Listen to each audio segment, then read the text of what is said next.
अस्सलाम वालेकुम, मैं हूं आर्या अली। आप देख रहे हैं मेरा चैनल। सऊदी अरब से वापस आया तो बीवी की हालत देख कर रो पड़ा। माँ ने बेटे के भेजे हुए लाखों रुपए से बीवी और बच्चों को महरूम कर दिया और अपने बेटे से मुसलसल झूठ बोलती रही। बीवी सड़क किनारे खाना बेचने पर मजबूर। सऊदी पलट शोहर के होश उड़ गए। परदेश में खून पसीना, घर में बीवी का तमाशा, माँ का ऐसा रूप जो कभी किसी ने तस्वुर भी नहीं किया था।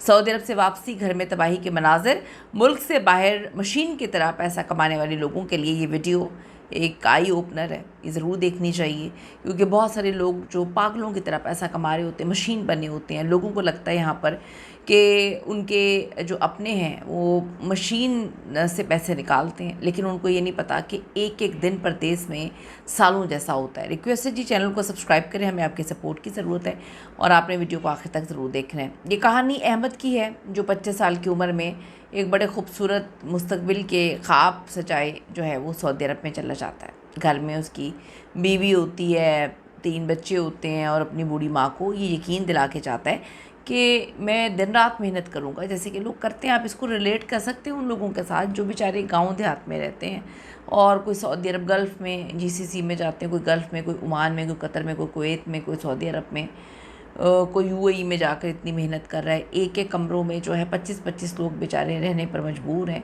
जिनका कोई पुरसाने हाल नहीं है। वो अपनी बीवी को कहता है कि मैं इतने पैसे भेजूँगा कि हमारे बच्चों को किसी चीज़ की कमी नहीं होगी, तो माँ जी का ख्याल रखना, बस ये तुम्हारा काम है। वो परदेश की तपती धूप में 20 साल गुजार देता है। एक एक पाई जमा करता है, पाकिस्तान भेजता है अपने नाम।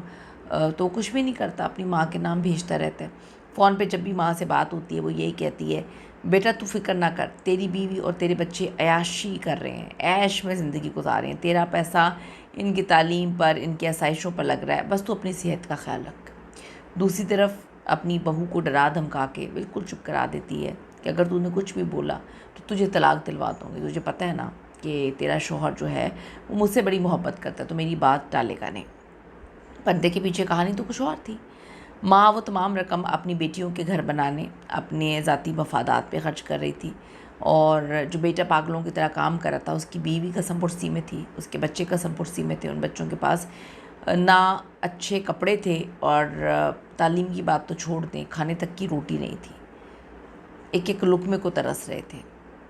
सालों बाद जब बताए बगैर अहमद जो है सरप्राइज़ देने के लिए अपने शहर पहुंचता है, अपने घर पहुंचता है, उसका दिल बड़ा खुश था कि आज मैं अपने बच्चों को देखूंगा, उन्होंने तालीम हासिल की होगी और उनके तो टशन ही अलग होंगे। लेकिन जब वो अपने मोहल्ले में दाखिल होता है तो उसे अपना वो शानदार घर कहीं पर नज़र नहीं आता जिसका ख्वाब उसे दिखाया गया था, जिसकी कहानी उसे बताई गई थी, जिसके बारे में बताया गया था कि तुम्हारा तो एक आलीशान घर बना दिया।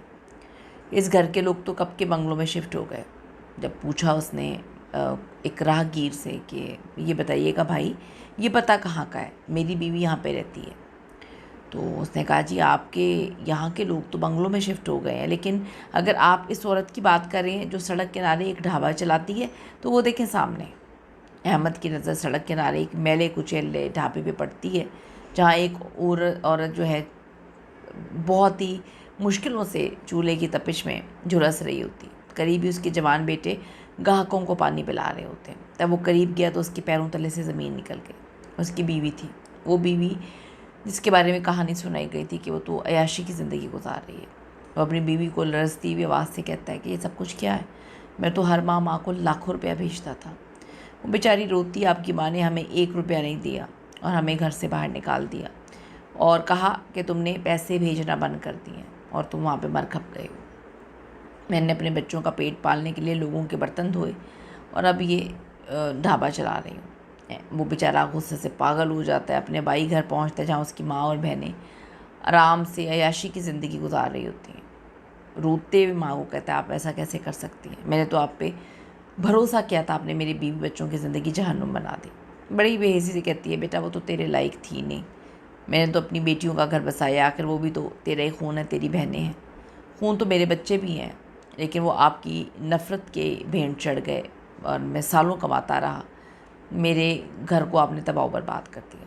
उसको समझ आ गया कि जिस माँ के पैरों तले वो जन्नत समझ रहा था, उसी ने उसका घर उजाड़ दिया, उसके बच्चों की ज़िंदगी बर्बाद कर दी। उसने अपनी ज़िंदगी का सबसे मुश्किल तरीन फ़ैसला किया।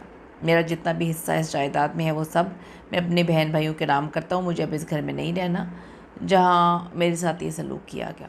अब मैं अपनी बीवी बच्चों को लेकर एक अलग से छोटे से घर में मुंतकिल हो जाता है। उसने तहिया कर लिया कि वो अपनी ज़िंदगी जो बाकी रह गई है उसमें अपनी वफ़ादार बीवी के ज़ख्मों पर मरहम रखेगा।